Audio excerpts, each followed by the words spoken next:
ബീഹാറിൽ വോട്ടെണ്ണൽ ആരംഭിച്ചു, പുരോഗമിക്കുകയാണ്. എക്സിറ്റ് പോൾ സർവേ ഫലങ്ങളിൽ വിശ്വാസമർപ്പിച്ച് ഭരണ തുടർച്ചയുണ്ടാകുമെന്ന പ്രതീക്ഷയിലാണ് NDA മുന്നണി. അതേസമയം അഭിപ്രായ സർവേകളെ പാടെ തള്ളി വിജയമുറപ്പിച്ചാണ് മഹാസഖ്യവും കാത്തിരിക്കുന്നത്. ഫൈസൽ അസീസ് ചേരുന്നു വിവരങ്ങളുമായി. ഫൈസൽ, പോസ്റ്റൽ വോട്ടുകൾ എണ്ണി തുടങ്ങിയല്ലേ? കാളിദാസൻ, അതുതന്നെയാണ്. അതായത് ബീഹാറിൽ ഇപ്പോൾ വോട്ടെണ്ണൽ ആരംഭിച്ചിരിക്കുന്നു. അല്പസമയത്തിനകം തന്നെ ബീഹാറിൽ ആര് വാഴും ആര് വീഴും എന്നുള്ളൊരു കാര്യം നമുക്ക് അറിയാൻ സാധിക്കും. ഇപ്പോൾ പോസ്റ്റൽ വോട്ടുകളാണ് എണ്ണി തുടങ്ങിയിരിക്കുന്നത്. അത് പുരോഗമിച്ചു കൊണ്ടിരിക്കുകയാണ്. കൃത്യം 8 മണിയോടുകൂടി തന്നെയാണ് വോട്ടെണ്ണൽ ആരംഭിച്ചത്. ഏതായാലും ഇപ്പോൾ വോട്ടെണ്ണൽ പുരോഗമിച്ചു കൊണ്ടിരിക്കുകയാണ്. ഏതായാലും പോസ്റ്റൽ വോട്ടുകളാണ് ഇപ്പോൾ എണ്ണുന്നത്. നമുക്കറിയാം, ഞാൻ നേരത്തെ സൂചിപ്പിച്ചതുപോലെ ബീഹാർ ഒരു രാജ്യം ഉറ്റുനോക്കുന്ന ഒരു തെരഞ്ഞെടുപ്പാണ്. പലതുകൊണ്ട് വളരെ പ്രത്യേകതയേറിയ, വളരെ ചർച്ചാ വിഷയമായ ഒരു തെരഞ്ഞെടുപ്പാണ് ബീഹാറിലേത്. അതായത് ഞാൻ പറഞ്ഞതുപോലെ SIR, അതുപോലെ ഈ തീവ്ര വോട്ടർ പട്ടിക പരിഷ്കരണം, അതുപോലെ ഈ വോട്ട് ചോരി ആരോപണം എന്നൊക്കെ ആ ഒരു ചർച്ചാ വിഷയമായ, എന്തുകൊണ്ടും ചർച്ചാ വിഷയമായ ഒരു തെരഞ്ഞെടുപ്പാണ് ബീഹാറിലേത് എന്ന് പറയുന്നത്. അതുകൊണ്ട് തന്നെ എല്ലാ രാജ്യം ഉറ്റുനോക്കുന്ന ഒരു തെരഞ്ഞെടുപ്പാണ്. എക്സിറ്റ് പോൾ ഫലങ്ങളൊക്കെ തന്നെയും NDAക്ക് അനുകൂലമായാണ് എക്സിറ്റ് പോൾ ഫലങ്ങളൊക്കെ വന്നത്. അതുപോലെ ഈ എക്സിറ്റ് പോൾ ഫലങ്ങൾ NDAക്ക് അനുകൂലമാകുന്നതും ഒപ്പം തന്നെ മഹാസഖ്യത്തിന് തീരെ ഒരു 100-ലധികം സീറ്റ് പോലും ഒരു എക്സിറ്റ് പോൾ ഫലം പോലും 100-ലധികം സീറ്റ് പ്രവചിക്കാത്തതുമായൊക്കെയുള്ള ഒരു വലിയ രീതിയിലുള്ള ഒരു തെരഞ്ഞെടുപ്പാണ് നടക്കുന്നത്. മാത്രമല്ല ഈ ഒരു തെരഞ്ഞെടുപ്പിൽ, അതായത് എക്സിറ്റ് പോൾ ഫലത്തിൽ തന്നെ വിശ്വാസം അർപ്പിച്ചാണ് NDA മുന്നോട്ട് പോകുന്നതെങ്കിലും എക്സിറ്റ് പോൾ ഫലമൊക്കെ തള്ളി മാറ്റിക്കൊണ്ട് തങ്ങൾ അധികാരത്തിൽ വരുമെന്ന് ഉറച്ച വിശ്വാസത്തിലാണ് മഹാസഖ്യം, മഹാഗൺബത്ത് ഉള്ളത് എന്നതാണ് ഏറ്റവും പ്രധാനപ്പെട്ട ഒരു കാര്യം എന്ന് പറയുന്നത്. ഏതായാലും വോട്ടെണ്ണൽ ഇപ്പോൾ ആരംഭിച്ചിട്ടുണ്ട്. 243 കേന്ദ്രങ്ങളിലാണ് വോട്ടെണ്ണൽ നടക്കുന്നത്. അതിനുവേണ്ടിയുള്ള സജ്ജീകരണങ്ങളൊക്കെ തന്നെയും തയ്യാറായിട്ടുണ്ട്. ആദ്യം പോസ്റ്റൽ വോട്ടാണ് എണ്ണുന്നത്. പോസ്റ്റൽ വോട്ടുകൾ ഇപ്പോൾ എണ്ണി തുടങ്ങിയിട്ടുണ്ട്. ഏതായാലും അല്പസമയത്തിനകം ഇതിൻ്റെ ഒരു ലീഡ് നില നമുക്ക് മനസ്സിലാക്കാൻ സാധിക്കും. ഏകദേശം അല്പസമയത്തിനകം തന്നെ ട്രെൻഡ് എങ്ങോട്ടാണ് എന്ന് മനസ്സിലാക്കാൻ സാധിക്കും. നിതീഷ് കുമാറോ അതോ തേജസ്വി യാദവോ ആരായിരിക്കും ബീഹാറിൽ വേരുറപ്പിക്കാൻ പോകുന്നത് എന്നുള്ളതുമായി ബന്ധപ്പെട്ടുള്ള കാര്യങ്ങളൊക്കെ നമുക്ക് അറിയാൻ സാധിക്കും. ഏതായാലും ഇപ്പോൾ വോട്ടെണ്ണൽ ആരംഭിച്ചിരിക്കുകയാണ്. വോട്ടെണ്ണൽ പുരോഗമിച്ചു കൊണ്ടിരിക്കുകയാണ്. ഒപ്പം തന്നെ എടുത്തു പറയേണ്ട മറ്റൊരു കാര്യം എന്ന് പറയുന്നത്, വളരെ ശക്തമായ പ്രചരണമായിരുന്നു ബീഹാറിലെങ്ങും ഉണ്ടായിരുന്നത്. ഞാൻ നേരത്തെ പറഞ്ഞതുപോലെ SIRമായി ബന്ധപ്പെട്ടുള്ള, അല്ലെങ്കിൽ വോട്ട് ചോരി ആരോപണവുമായി ബന്ധപ്പെട്ടുള്ള വോട്ടർ അധികാര യാത്ര ഉൾപ്പെടെയുള്ള കാര്യങ്ങൾ ഒക്കെ ഉണ്ടായ ഒരു വളരെയധികം ചർച്ചാ വിഷയമായ ഒരു തെരഞ്ഞെടുപ്പാണ് ബീഹാറിലേത്. അപ്പോൾ അതുകൊണ്ട് തന്നെ ബീഹാറിലെ എന്തുകൊണ്ടും NDAയെ സംബന്ധിച്ചായാലും മഹാസഖ്യത്തെ സംബന്ധിച്ചായാലും വളരെ പ്രാധാന്യം നിറഞ്ഞ ഒരു തെരഞ്ഞെടുപ്പാണ് ഇത്. മാത്രമല്ല RJDയെ സംബന്ധിച്ച് RJD നേതാവായ തേജസ്വി യാദവിൻ്റെ മുന്നോട്ടുള്ള വഴി എങ്ങനെയായിരിക്കും എന്നൊക്കെ ഒരു വിധി നിർണ്ണയിക്കുന്ന ഒരു തെരഞ്ഞെടുപ്പായിരിക്കും ഈ ബീഹാറിലേത് എന്ന് പറയുന്നത്. ഏതായാലും വോട്ടെണ്ണൽ ഇപ്പോൾ ആരംഭിച്ചിരിക്കുന്നത്. 66.91% പോളിംഗ്. 1951 ശേഷം ഏറ്റവും കൂടുതൽ പോളിംഗ് രേഖപ്പെടുത്തിയ ഒരു സംസ്ഥാനമാണ് ബീഹാറിൽ രേഖപ്പെടുത്തിയത്. 66.91%. ഇതിൽ ഏറ്റവും എടുത്തു പറയേണ്ട ഒരു കാര്യം എന്നത് 2 ഘട്ടത്തിലായാണ് പോളിംഗ് നടന്നത്. അതിൽ സ്ത്രീ വോട്ടർമാരും പുരുഷ വോട്ടർമാരും ഒക്കെ ഉണ്ടായിരുന്നു. മാത്രമല്ല SIRന് ശേഷം 7 കോടിയിലധികം ജനങ്ങൾ വോട്ട് ചെയ്ത 7 കോടിയിലധികം വോട്ടർമാരാണ് ഉള്ളത് SIRന് ശേഷം. SIR നമുക്കറിയാം, ഈ അനർഹരായ വോട്ടർമാരെ പുറത്താക്കുകയും അർഹരായവരെ തിരിച്ച് വോട്ടർ പട്ടികയിൽ ഉൾപ്പെടുത്തുകയും ചെയ്യുന്ന SIRന് ശേഷം 7 കോടിയിലധികം ജനങ്ങളാണ്, വോട്ടർമാരാണ് ബീഹാറിൽ വോട്ട് ചെയ്തത്. ഏതായാലും ബീഹാർ ഇപ്പോൾ വിധി നിർണ്ണയിക്കുന്ന ഒരു ഘട്ടത്തിലാണുള്ളത്. ആര് ജയിക്കും, ആര് വാഴും, ആര് വീഴും എന്നുള്ളൊരു കാര്യമാണ് ഇനി അറിയേണ്ടത്. കാളിദാസ്.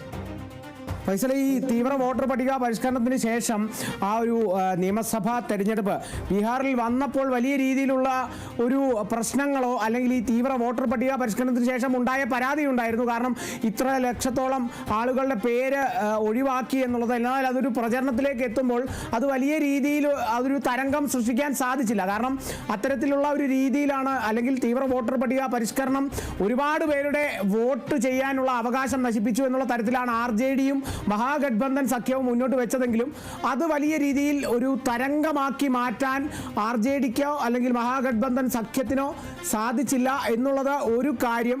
അതോടൊപ്പം ഈ ഒരു വോട്ട് ചോരി അടക്കം ഇന്ത്യയിൽ ഉന്നയിക്കപ്പെട്ട ആ ഒരു ആരോപണമടക്കം ഉന്നയിക്കപ്പെട്ട ഒരു സാഹചര്യത്തിൽ ആദ്യഘട്ടങ്ങളിലൊക്കെ തേജസ്വി യാദവ് ഈ ഒരു വോട്ട് ചോരി ആരോപണവുമായി ബന്ധപ്പെട്ട് വോട്ടർ അധികാര യാത്രയ്ക്ക് പിന്നാലെ നിരവധി ആരോപണങ്ങൾ അതിനെ തുടർന്നുള്ള പ്രചരണങ്ങളൊക്കെ നടത്തിയെങ്കിലും പിന്നീട് അത് വീണ്ടും ബീഹാറിൻ്റെ പ്രാദേശിക വിഷയങ്ങൾ ഉന്നയിച്ചുള്ള ഒരു പ്രചരണത്തിലേക്കൊക്കെ നീങ്ങുന്ന ഒരു സാഹചര്യമാണ് കണ്ടത്. അപ്പോൾ അതുകൊണ്ടൊക്കെ തന്നെ ഇത് ഈ എക്സിറ്റ് പോൾ സർവേകൾ പോലും NDA സർക്കാരിനൊപ്പം അല്ലെങ്കിൽ NDA സർക്കാരിന് അനുകൂലമായൊരു വിധി വരുമെന്ന് പ്രവചിച്ച ആ ഒരു സാഹചര്യം എത്രത്തോളം പ്രാധാന്യമുള്ളതാണെന്നാണ് അറിയേണ്ടത്. കാരണം ഈ RJDയും വലിയ വിശ്വാസത്തിൽ തന്നെയാണ് ഇപ്പോഴും.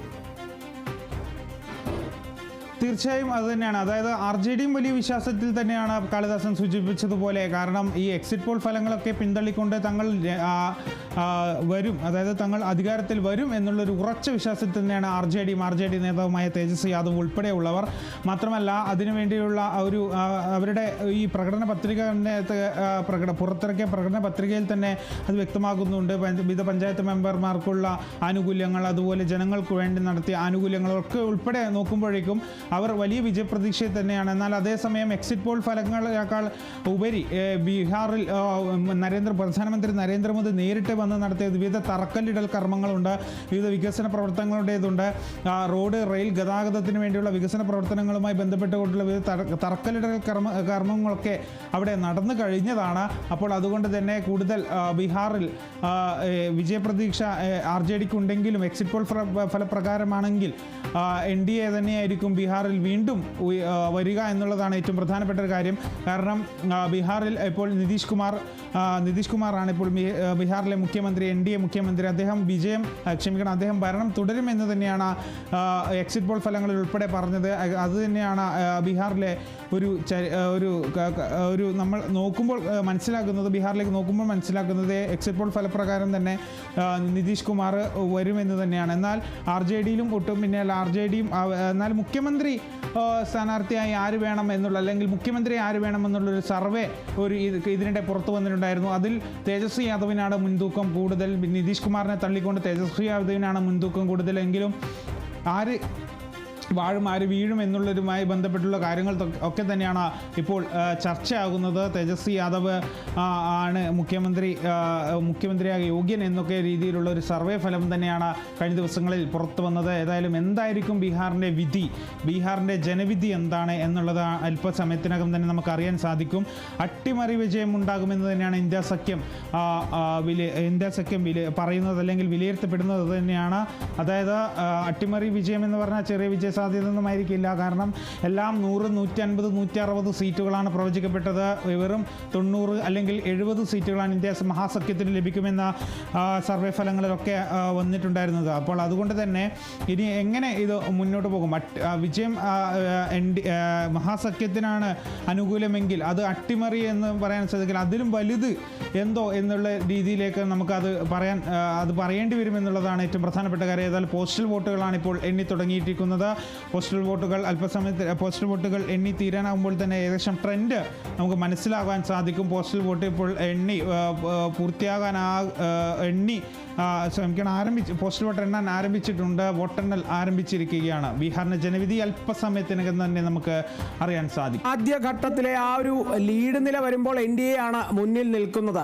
അത് ഒരു വലിയൊരു വ്യത്യാസമില്ല. എന്നാലും തൊട്ടുപുറകെ RJDയും ഉണ്ട്, അല്ലെങ്കിൽ മഹാഗഠബന്ധനും ഉണ്ട് എന്നുള്ളതും കാണുകയാണ്. ആദ്യ ഘട്ടത്തിൽ ലഭിക്കുന്ന ചില വിവരങ്ങൾ NDAക്ക് 10, 15 എന്നുള്ള തരത്തിലൊക്കെ കണക്കുകൾ വരുന്നുണ്ട്. എന്തായാലും നമുക്കതിൻ്റെ ഒരു ആവറേജ് നോക്കുമ്പോൾ ഒരു 12 എന്നുള്ളത് മുമ്പോട്ട് വെക്കാം. കാരണം എന്തായാലും ആ ഒരു ലീഡ് നിലയാണ്. അല്ലെങ്കിൽ NDAക്ക് 12 എന്നുള്ളതാണെങ്കിൽ തൊട്ടുപുറകെ ഒരു 9 എന്നുള്ളത് നമുക്ക് കണക്കിലേക്ക് എത്തുന്ന ആ ഒരു വ്യത്യാസമേ ഉള്ളൂ NDAയും മഹാഗഠബന്ധനും സഖ്യം. അപ്പോൾ അതിൻ്റെ കൃത്യമായൊരു കണക്കിലേക്ക് എന്തായാലും നമുക്ക് അല്പസമയത്തിൽ എന്തായാലും എത്താൻ പറ്റും. പക്ഷേ ഈ ഒരു ചെറിയൊരു കണക്ക് വ്യത്യാസമേ ഉള്ളൂ ആദ്യഘട്ടത്തിലെ.